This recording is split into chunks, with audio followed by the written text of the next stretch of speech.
Terlihat tebasan jin sudah mendarat pada tubuhnya. Bukit yang berada di belakang Joseon pun ikut terbelah. Layaknya sinar laser ungu pun, sinar itu seperti membelah langit dan bukit di belakang Joseon.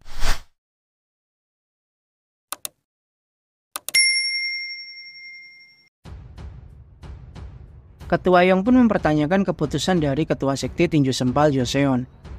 Joseon hanya mengoceh seenaknya dan mengatakan jika sudah wajar orang yang memiliki kekuatan harus menggunakannya. Ketua Yong pun heran dengan pola pikir Joseon yang sudah sangat jauh melenceng. Mu Huang pun membisikkan sesuatu pada Ketua Yong. Dia mengatakan jika memang Ketua Sekte Tinju Sempal Joseon tak dapat diajak bicara, maka mereka harus segera menyiapkan formasi bertarung. Ketua Yong yang kesal pun memerintahkan semua anggota Brigadir Besi pada posisi siap bertarung. Mereka saling berhadapan dan siap beradu seni bela diri masing-masing. Joseon juga merasa kesal pada Ketua Yong karena mereka memanggilnya dengan panggilan yang kurang ajar. Padahal Joseon merasa kedamaian yang saat ini mereka nikmati adalah berkat kerja kerasnya saat membantai ratusan keparat dari Sekte Malam Sunyi. Dia menyayangkan keputusan aliansi pusat yang menyalahkannya karena kejadian di U6. Jadi, dia ingin menangkap si pedang utara dan memberinya pelajaran. Setelah itu, Joseon akan merobohkan para 9 langit yang saat ini mengendalikan aliansi pusat surgawi. Joseon dengan sangat percaya diri mengatakan jika dia adalah jelmaan dari keadilan dan kekuatan. Ketua Yong pun merasa Joseon sudah gila sambil menebaskan pedangnya kepada Joseon. Diceritakan pada suatu desa mereka menyembah sebuah batu yang turun dari langit. Batu itu dianggap sebagai batu keramat oleh syaman atau ketua di sana. Namun akhirnya ketentraman desa tersebut dirusak oleh sekelompok sekte yang sangat keji. Mereka membunuh semua laki-laki yang ada di sana dan mengumpulkan semua wanita pada satu tempat. Para wanita itu dikumpulkan darahnya hingga mati lemas pada suatu kolam. Ketua dari sekte tersebut mencoba mempraktekkan seni bela diri jalur iblis yang terlarang. Dengan hati yang sangat sakit, tetua yang ikut terbunuh pun menjadi sebuah kutukan yang merasuk pada batu yang disembah oleh mereka. Dan pada akhirnya menjadi sebuah pedang yang sangat luar biasa di tangan jin. Jin yang merasakan ratapan dari arwah yang merasuk pada pedang itu pun merasa sangat geram pada pamannya Joseon yang sudah tega melakukan hal keji seperti itu. Selain menjadi pengkhianat, dia juga menjadi seorang bajingan keji yang tak memiliki hati. Bahkan murid-muridnya pun dipaksa untuk mempelajari teknik bela diri jalur terlarang. Jin pun merasakan raungan tangisan dari bunga salju yang tak berhenti-henti di tempat itu. Pak Gong dan semua pengawal mempersiapkan diri karena Joseon yang sedang kebakaran jenggot. Kakek Tang pun merasa kecewa dengan tindakan Ketua Sekte Tinju Sempal Joseon, karena dia menuruti hawa nafsunya untuk membunuh kembali setelah tertidur cukup lama. Bahkan sebenarnya bandit kelas 3 pun tak akan berbuat sejauh ini jika dibandingkan dengan kegilaan Joseon. Han Jin memperhitungkan segala rencana untuk melawan Joseon dan para anak buahnya. Perhitungannya sangat cepat dan sangat akurat, menunjukkan jika memang julukan Sarjana 3 Pikiran memang cocok untuknya.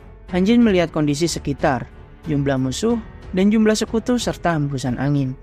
Dan akhirnya dia mendapatkan rencana yang sangat brilian. Dia memanggil Munjung dan memerintahkannya untuk menyebar kertas-kertas mantra yang dia berikan. Han Jin menyuruhnya menempelkan pada 17 tanda yang sudah Munjung buat selama perjalanan. Munjung sangat terkejut, karena dia tahu Han Jin selama perjalanan hanya mengobrol dengan kakek Tang. Namun dia bisa mengetahui semua hal yang dilakukan Munjung tanpa dia ketahui. Munjung dibisikkan sebuah rencana oleh Han Jin, dan Han Jin mempercayakan semua pada Munjung. Saat semua orang bersiap, Han Jin menghubungi Mu Huang melalui telepati. Dia akan memberikan aba-aba, lalu memerintahkan Mu Huang mengerahkan semua kekuatan Brigadir Besi secara serempak. Mu Huang heran dengan rencana apa yang akan dilakukan oleh Han Jin. Munjung berlari sekuat tenaga menjalankan misi yang Han Jin perintahkan. Akhirnya, Han Jin menjalankan rencananya. Dengan pose khasnya, dia menunjukkan kekuatan ilusi yang sangat hebat. Awan pun menjadi gelap, lalu meluncurlah ribuan anak panah ke arah para murid Joseon. Mereka yang panik pastinya akan melindungi diri dari anak panah tersebut. Lalu dengan kelengahan tersebut, kelompok Brigadir Besi secara serentak menyerang mereka dengan secara tiba-tiba. Karena daya tahan murid Joseon cukup kuat, serangan itu hanya mampu untuk menahan mereka semua beberapa saat. Munjung tetap melanjutkan misinya untuk menempelkan mantra pada titik yang sudah ditunjukkan oleh Han Jin. Beralih pada pertarungan Ketua Yong yang kesulitan melawan Joseon, sang ketua sekte tinju sempal yang sangat terkenal. Serangan demi serangan dilancarkan olehnya, namun Joseon dengan santai melawan Ketua Yong seperti melawan adik kecilnya sendiri. Saat semua orang sibuk bertarung, Munjung tetap berlari ke sana kemari menjalankan misi. Pada saat Munjung menempelkan mantra ke pohon yang sangat besar, dia dihadang oleh salah satu anak buah Joseon. Munjung mencoba melawan dan menghunuskan pedang besarnya. Namun dia terkena pukulan telak dari musuhnya. Dia mengingat semua ajaran dari gurunya Jin. Yang anehnya, dia merasa jika pukulan gurunya lebih menyakitkan ketimbang pukulan musuhnya saat ini. Akhirnya dia kembali mencoba menebas musuhnya. Awalnya sang musuh yakin tebasan Munjung tak akan mempan. Namun dengan tekad yang sudah bulat, Munjung akhirnya dapat menebas salah satu tangan musuh tersebut. Lalu Munjung melanjutkan tusukan ke dada sang musuh. Dengan dibantu dorongan dari anjing milik Chung In, akhirnya pedang itu pun menancap dalam pada musuhnya. Munjung terkejut karena dia mampu membunuh seseorang. Namun tak berselang lama kesadarannya kembali, dan dia melanjutkan misi yang diberikan oleh Han Jin. Saat Han Jin merasakan tugas Munjung sudah diselesaikan, dia memerintahkan semua sekutunya untuk mundur sejenak. Lalu muncullah telapak tangan sangat besar dari kedua sisi musuh yang siap menimpa mereka. Namun mereka semua menyadari jika itu semua hanyalah ilusi, jadi mereka tak akan menghindari dan lengah seperti saat pertama terkena jebakan ilusi dari Han Jin. Ya, ternyata itu memang ilusi, namun ilusi itu memiliki dampak langsung pada para musuh, karena mereka tertimpa pohon yang sangat besar dari kedua sisi. Akhirnya para sekutu pun diperintahkan untuk menyerang kembali, karena para musuh sudah lengah dan kehilangan fokus. Kembali pada Jin yang saat ini berada di dalam gua persembahan. Pak Huang merasakan kehadiran di belakangnya. Ternyata itu adalah Chung In. Jin menenangkan Pak Huang yang sangat waspada, karena Chung In itu adalah sekutunya. Chung In mendapatkan kabar dari burung gagaknya jika ada serangan dari sekte tinju sempal terhadap rombongan mereka. Mendengar hal tersebut, dengan cepat Jin berusaha menghampiri rombongan dengan kecepatan di luar nalar. Tarian pedang yang ditunjukkan oleh Ketua Yong dapat ditangkis hanya dengan angin dari gerakan tangan Joseon. Joseon mengatakan jika tak perlu membaca gerakan musuh jika kau lebih kuat darinya. Jadi kau mampu menaklukkan mereka hanya dengan kekuatan. Dengan tinjunya, tanah di sekitar Ketua Yong pun hancur berantakan. Untungnya serangan itu dapat ditangkis olehnya dengan senjata di tangannya. Ketua Yong pun heran bagaimana bisa Joseon tidak melemah karena umur. Saat Joseon ingin memberikan serangan lanjutan, Ketua Yong dapat menghindarinya dan memberikan beberapa serangan balasan pada Joseon. Namun itu membuat Joseon pun naik pitam dan meluapkan segala amarahnya pada Ketua Yong. Beralih pada pengawal lainnya yang menghadapi para murid dari Joseon. Han Jin masih mengawasi dan menjalankan rencananya. Saat pohon yang menindih mereka dihancurkan, Han Jin menanyakan kesiapan dari kakek Tang Gimun yang sepertinya bersiap untuk unjuk gigi. Namun kakek Tang tak dapat mengendalikan racun dari jarak jauh, jadi dia membutuhkan bantuan dari Mirio. Saat semua persiapan sudah diselesaikan oleh Munjung, Han Jin pun langsung melaksanakan rencananya. Dia membuat sebuah kubah pelindung yang mengakibatkan para musuh tak bisa melihat apapun atau bisa dibilang buta sejenak. Mu Huang pun terkejut melihat teknik tingkat tinggi yang dilakukan Han Jin dalam waktu yang sangat singkat. Mu Huang pun mampu melakukan teknik ilusi tersebut, namun baginya dia perlu mempersiapkan dalam waktu 4 hari. Dia merencanakan sesuatu yang matang dalam waktu yang singkat sambil mengarahkan semua pasukan. Mu Huang pun sadar saat ini potensi dan kecerdasan Han Jin Wol di atas rata-rata orang normal. Mirio masuk ke dalam formasi musuh dan menyebarkan racun yang dibawanya. Namun, sempat dia hampir ketahuan oleh para musuh. Di saat yang sama, musuh pun langsung lenyap karena Jin dengan sekejap terbang di depannya sambil menebas mereka semua. Dengan kecepatannya, dia melaju kembali menghampiri Joseon yang sudah mencengkram leher Ketua Yong. Dengan tebasan yang ditangkis oleh Joseon, Jin dapat menyelamatkan Ketua Yong dari cengkramannya. Akhirnya pertarungan pembalasan dendam oleh keponakan yang sangat hebat dari utara melawan paman yang sangat keji pun dimulai. Joseon langsung melihat sosok ketua sekte keempat Jin Kwon Ho dalam sosok Jin Woo-won. Dia pun tertawa terbahak-bahak karena Joseon sempat terkecoh karena ingin mengetahui sosok di balik julukan si pedang utara. Jin menyapa pamannya yang sangat keji itu.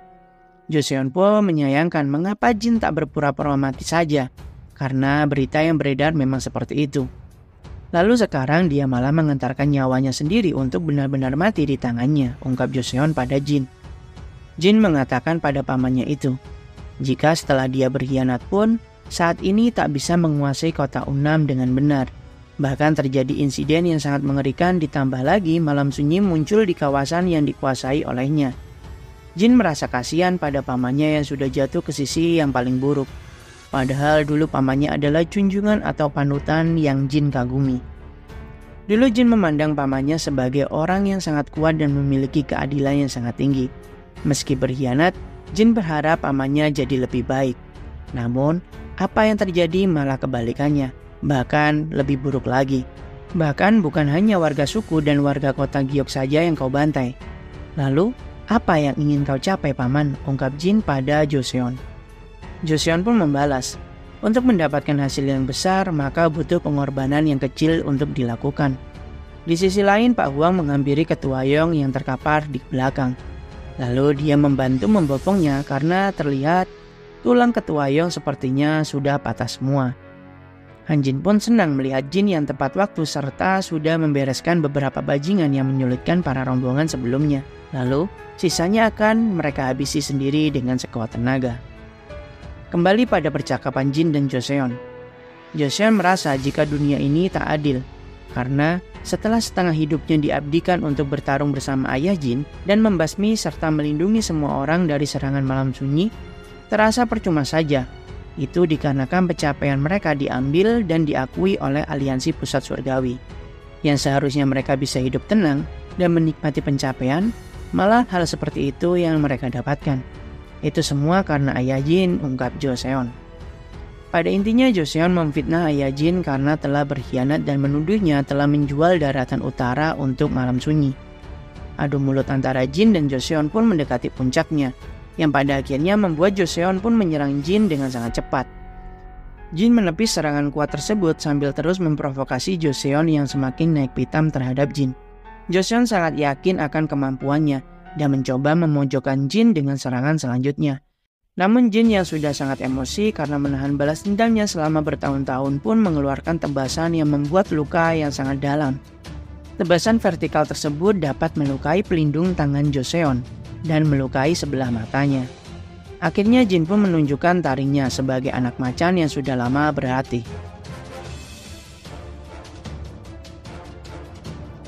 Joseon dan Jin pun saling beradu serangan. Bukit-bukit yang berada di sana pun hancur berkeping-keping karena pertarungan dahsyat mereka. Joseon sempat terkejut karena kekuatan Jin yang melampaui perkiraan Joseon sebelumnya. Joseon merasa Jin sangat kuat, bahkan dia dapat mencincang batu besar yang melesat ke arahnya, dan dia bisa menghindari tinjuan cepat milik Joseon. Saat pertarungan terus berlangsung dan semakin sengit, Joseon baru sadar karena sebelumnya Jin Woo-won tak pernah diajarkan tentang bela diri apapun oleh ketua sekte. Dia yakin jika Jin hanya diperintahkan untuk membaca buku terus-menerus. Semua ajaran sudah diambil alih oleh aliansi pusat surgawi. Ajaran tentang tinju sudah Joseon ambil. Ajaran ilmu pedang pun juga sudah diambil oleh Yen Seon Hwa. Lalu Jin bisa mendapatkan seni bela diri yang sangat hebat dari mana? Joseon terus bertanya-tanya karena rasa penasarannya yang berlebihan pada ketangkasan yang dimiliki Jin saat ini. Joseon pun mengambil keputusan untuk mengakhiri perjalanan Jin sekarang juga, karena benih yang dibiarkan terus-menerus akan menjadi pohon yang sangat besar dan sangat kuat. Sebuah teknik mematikan dikeluarkan oleh Joseon dengan kedua kepalan tangannya. Bukit besar pun hancur berlubang karena serangan itu. Namun tanpa diketahui Joseon, Jin sudah berada di depannya. Dengan pedang yang siap menebasnya, lalu sebuah teknik dikeluarkan oleh Jin yang membuat pelindung lengan Joseon yang sangat kuat pun hancur berkeping-keping. Itu membuat Joseon termenung dan membayangkan kilas balik kehidupannya. Jin Kwon Ho adalah ketua sekte yang menggunakan pedang. Namun dia bisa mengalahkan Joseon dalam pertandingan tinju dengan sangat mudah. Padahal Joseon sudah berlatih mati-matian di jalur seni bela diri tinju. Bagaimana itu bisa terjadi? Pikiran itu terus menghantuinya dan membuat kagum serta iri pada ketua sekte yaitu Jin Kwon Ho. Betapa kerasnya dia mencoba tetap tak akan bisa melampaui kehebatan ketua sekte tersebut. Lalu dia sempat meminta ajaran lebih pada Jin Kwon Ho. Namun ketua sekte pun berkata jika Joseon sudah sangat kuat. Bahkan dia bisa kalah jika Joseon sedikit fokus dalam pertarungan sebelumnya. Di jalur tinju tak akan ada yang bisa mengalahkan Joseon, ungkap ketua sekte. Lalu dia menambahkan, jika merasa haus akan kekuatan itu memang perlu. Namun alangkah baiknya jika Joseon juga mengenal rasa cukup. Joseon menerima nasihat ketua sekte namun dengan pikiran yang iri dan berprasangka buruk padanya. Jadi pada akhirnya dia mengkhianati ketua sekte dan berusaha mencari ajaran-ajaran yang mungkin disembunyikan oleh ketua sekte. Saat mencari buku ajaran-ajaran tersebut, dari belakang terlihat jin kecil yang dengan tatapan jijiknya terarah pada Joseon. Pada akhirnya dia tak menemukan apa yang dia cari. Jadi dia berinisiatif ingin menciptakan sekte baru dan ajaran baru darinya sendiri. Kembali di masa kini, Joseon berkata jika dia tak mengira teknik yang dia siapkan untuk 9 langit malah dia keluarkan untuk mengalahkan jin saat ini. Dengan kedua tangan yang membara, dia bersiap untuk menghabisi jin. Lubang besar bekas teknik Joseon pun terlihat. Bahkan teknik itu dikeluarkan sebelum Joseon mengeluarkan teknik pamungkasnya saat ini. Jadi dapat disimpulkan jika dia memang benar-benar sang master bela diri di jalur seni tinju. Jin merasakan aura yang sangat luar biasa keluar dari tubuh Joseon. Joseon sudah berada di level yang berbeda dari sebelumnya. Gerakan Joseon pun juga semakin cepat. Jin hanya mampu menangkis setiap tinju Joseon dengan pedangnya bunga salju. Karena memang kecepatan Joseon meningkat dan kekuatan tinjunya sangat dahsyat. Jin terpojok dan terkena telak oleh pukulan Joseon yang membuatnya hilang kesadaran sejenak. Beralih pada pertarungan para anggota Brigadir Besi melawan sisa anak buah Joseon. Han Jin memerintahkan semua sekutunya untuk membunuh habis semua musuhnya. Kakek Tang berkata mengapa tak mengampuni mereka saja, karena sepertinya mereka sudah kehilangan minat untuk bertarung. Han Jin berkata di dunia seni bela diri, hal yang paling hina adalah menjadi lemah. Jadi akan sangat bagus jika kita bisa mengalahkan musuh yang berada tingkatnya di atas kita. Kembali ke pertarungan Jin dan Joseon. Hujan pukulan pun dilancarkan oleh Joseon kepada Jin yang sedang kehilangan kesadarannya. Dari atas langit muncul cahaya seperti hujan yang jatuh ke arah Jin dan membuat daratan hancur berkeping-keping. Kawasan pertarungan mereka pun hancur lebur menjadi puing-puing. Saat Jin terkapar karena tinjuan Joseon, di sini Joseon merasakan ada sesuatu yang menancap pada perutnya. Ternyata tertancaplah bunga salju di perut Joseon dengan bantuan arwah yang merasuk pada pedang tersebut. Dari bawah puing-puing terlihat Jin yang kembali mendapatkan kesadarannya dan bersiap memberikan serangan balik. Tangan Jin yang memegang pedangnya bunga salju seperti bergerak sendiri dan menusukkan pedangnya ke perut Joseon. Joseon terkejut karena dia sekilas melihat bayangan sosok wanita memegang tangan Jin. Joseon lalu melangkah ke belakang dan menjaga jarak. Dia merasa jika Jin memiliki ilmu bela diri yang sangat misterius. Dia tak mampu membaca gerakan Jin dari awal. Jin seperti bayangan yang sekilas menghilang dan sekilas muncul. Jin mulai bangkit dari reruntuhan yang menimpanya. Diketahui jika Jin dapat mempertahankan kesadarannya berkat bantuan dari bunga salju. Jika tidak, dia sudah tak akan bisa bangkit lagi. Karena seni bela diri Paman Joseon sudah benar-benar berada di level yang sangat tinggi. Dengan kepala yang berlumuran darah, Jin memandang pedangnya bunga salju yang saat ini masih menancap di perut Joseon. Jin mengepalkan tangannya dan sekuat tenaga meninju pedangnya untuk menancap semakin dalam di tubuh Joseon. Joseon pun meringis kesakitan dengan serangan itu. Jin yang tak ingin memberikan nafas pada pamannya, dia pun naik ke kepala Joseon dan memberikan serangan lanjutan. Sikunya berkali-kali menghujam kepala Joseon. Namun anehnya tangan Joseon tak mampu digerakkan. Ternyata itu efek dari bunga salju yang membatasi gerakan dari Joseon. Saat efek mulai melemah, satu pukulan dilancarkan Joseon pada Jin.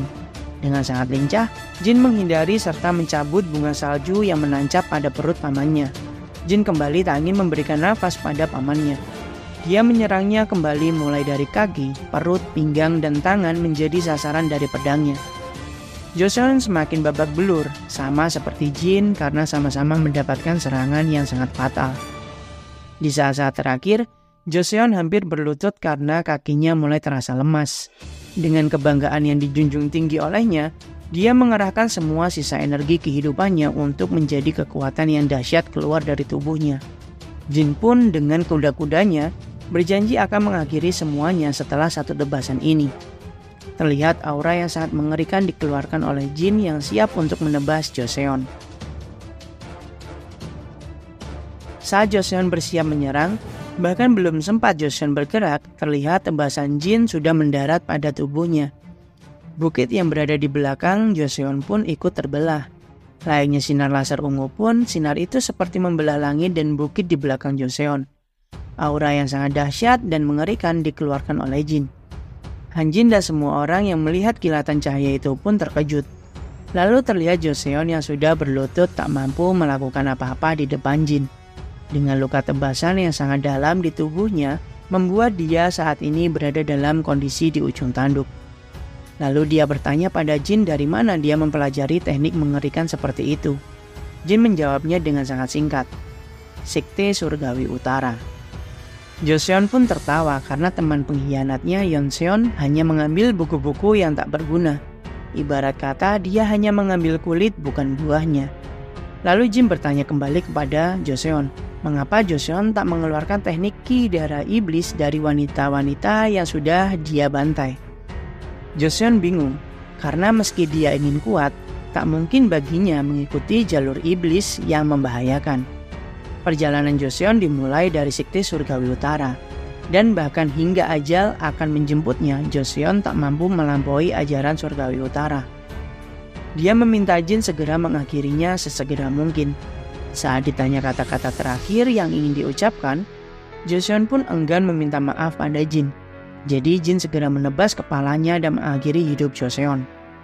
Akhirnya penantian selama bertahun-tahun untuk balas dendam sudah dilaksanakan oleh Jin ke salah satu pengkhianat. Chung In yang sedari awal mengawasi hanya mampu ternganga, tak percaya dengan apa yang dia saksikan saat ini. Bagaimana tidak, ketua Sekte Tinju Sempal gugur di tangan Jin Muwon sang penerus Sekte Surgawi Utara. Terlihat semua orang yang sudah menyelesaikan pertarungan mereka. Pak Huang mengumpulkan mayat-mayat yang dulunya adalah rekan saat berada di Sekte Surgawi Utara. Pak Huang merasa tak enak hati karena melihat rekan-rekannya yang dulu sudah berguguran. Pak Gong menatap kagum Han Jin yang mampu merencanakan semua hal yang sangat cepat dan sangat matang. Jadi, Pak Gong yakin dengan kemampuan Han Jin. Diketahui jika Han Jin adalah rekan perjalanan Jin ke depannya. Dia berkesimpulan, dengan otak yang dimiliki Han Jin, jika mereka berkeinginan, mereka dapat mendapatkan apapun di daratan ini. Han Jin sebenarnya tak menyangka hal ini akan terjadi. Meski dia sudah mempersiapkan diri saat ingin mengikuti Jin, namun dia tak mengira akan secepat ini pembalasan Jin akan dimulai. Lalu dia tersenyum saat melihat sosok yang sudah mengalahkan ketua Sekte Tinju Sempal Joseon dari kejauhan. Semua orang pun melihat sosok Jin yang berjalan mendekati mereka dari kejauhan. Pak Gong, Ketua Yong, Kakek Tang, Mirio, dan para anggota Brigadir Besi terlihat terkejut sekaligus mengagumi sosok Jin saat ini. Karena Jin menghampiri mereka semua dengan membawa mayat Joseon yang sudah dia kalahkan. Jin terkejut dengan apa yang dia saksikan saat itu. Epic moment pun terjadi.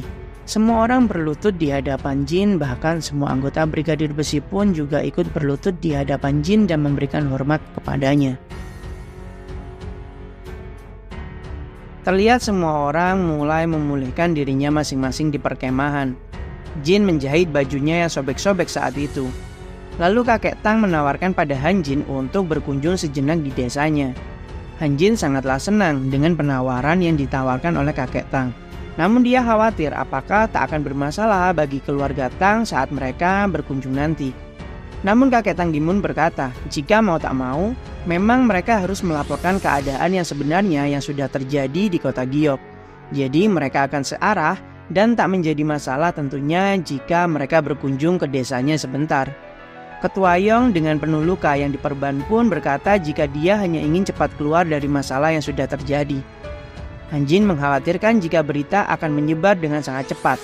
Dia khawatir jika aliansi pusat surgawi sudah mengirimkan mata-mata di sekitar sini.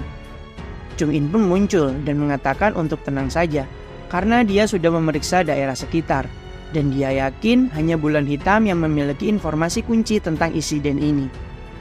Chung In mengingat momen Jin saat membunuh Joseon. Dia tahu Jin sangat kuat, namun dia tak mengira Jin dapat mengalahkan ketua sekte tinju sempal Joseon. Lamunannya terpecah oleh kata-kata ketua Yong yang kebingungan karena ada anggota Bulan Hitam di sini. Bahkan dia tak merasakan ki dari Chung In sebelumnya dalam perjalanan. Padahal ketua Yong sudah kena prank sebelumnya saat melihat senjata Chung In yang sangat besar. Kakek Tang Gimun pun juga sangat terkejut jika Bulan Hitam juga terlibat dalam insiden ini.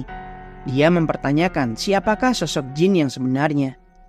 Han Jin yang sebelumnya pernah diberitahu Jin jika dia memiliki pembantu bayangan, sekarang jadi paham jika Chung In lah yang dimaksud oleh Jin. Memiliki sekutu Bulan Hitam yang selalu ingin memonopoli informasi akan sangat menguntungkan pikir Han Jin dalam hati. Kelompok Brigadir Besi pun juga berhutang nyawa pada Jin. Belum lagi keluarga Tang yang pasti akan melakukan apapun untuk membalas budi karena keluarga Tang menjunjung tinggi kehormatan. Untuk Munjung dan Pak Huang, Han Jin tak berkomentar banyak.